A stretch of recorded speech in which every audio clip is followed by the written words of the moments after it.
Chapter 4. One of the wives of the sons of the prophets cried out to Elisha, "Your servant, my husband, has died. You know that your servant feared the Lord. Now the creditor is coming to take my 2 children as his slaves." Elisha asked her, "What can I do for you? Tell me, what do you have in the house?" She said, "Your servant has nothing in the house except a jar of oil." Then he said, "Go out and borrow empty containers from all your neighbors. Do not get just a few. Then go in and shut the door behind you and your sons, and pour oil into all these containers. Set the full ones to one side." So she left.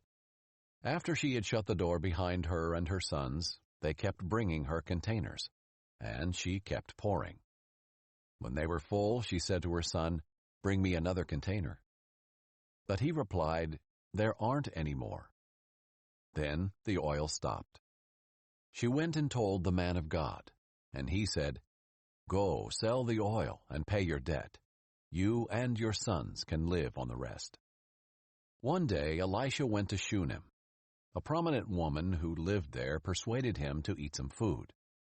So whenever he passed by, he stopped there to eat. Then she said to her husband, "I know that the one who often passes by here is a holy man of God. So let's make a small walled-in upper room and put a bed, a table, a chair, and a lamp there for him. Whenever he comes, he can stay there." One day he came there and stopped at the upstairs room to lie down. He ordered his attendant Gehazi, "Call this Shunammite woman." So he called her, and she stood before him. Then he said to Gehazi, "Say to her, 'Look, you've gone to all this trouble for us. What can we do for you? Can we speak on your behalf to the king or to the commander of the army?" She answered, "I am living among my own people." So he asked, "Then what should be done for her?"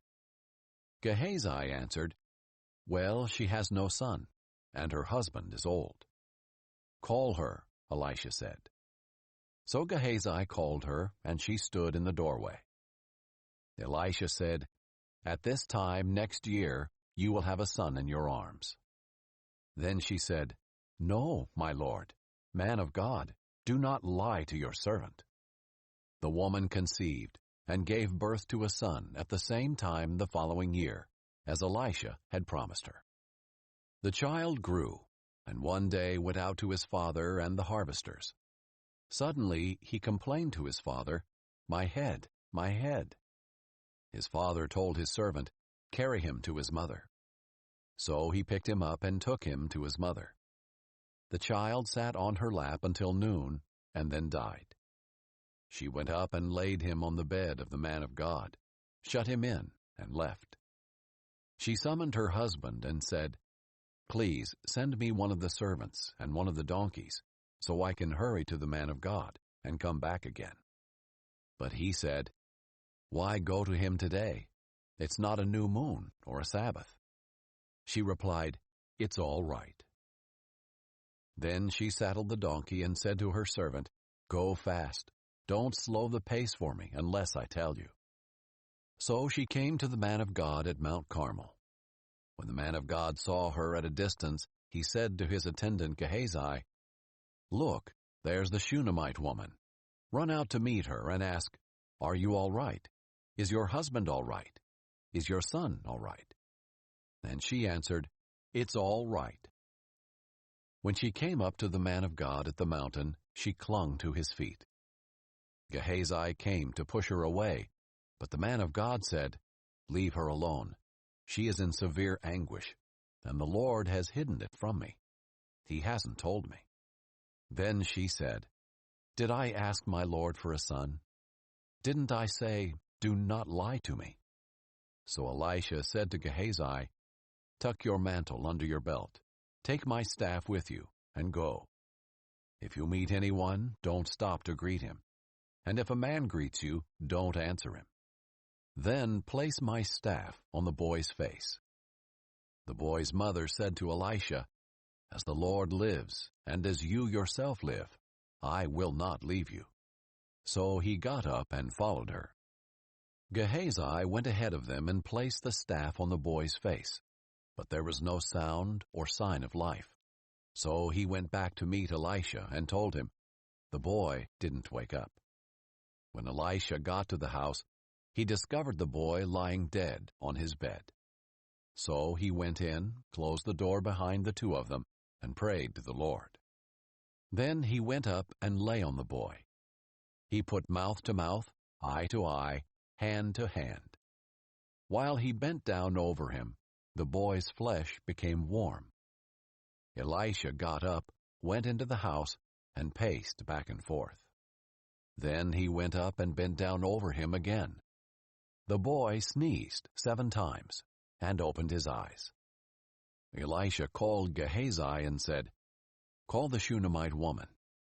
He called her and she came. Then Elisha said, "Pick up your son." She came, fell at his feet, and bowed to the ground. She picked up her son and left. When Elisha returned to Gilgal, there was a famine in the land. The sons of the prophets were sitting before him. He said to his attendant, "Put on the large pot and make stew for the sons of the prophets." One went out to the field to gather herbs and found a wild vine from which he gathered as many wild gourds as his garment would hold. Then he came back and cut them up into the pot of stew, but they were unaware of what they were. They served some for the men to eat, but when they ate the stew, they cried out, "There's death in the pot, man of God," and they were unable to eat it. Then Elisha said, "Get some flour." He threw it into the pot and said, "Serve it for the people to eat." And there was nothing bad in the pot. A man from Baal-Shalisha came to the man of God with his sack full of 20 loaves of barley bread from the first bread of the harvest. Elisha said, "Give it to the people to eat." But Elisha's attendant asked, "What? Am I to set this before 100 men?" "Give it to the people to eat," Elisha said. "For this is what the Lord says. They will eat, and they will have some left over." So he set it before them, and, as the Lord had promised, they ate and had some left over.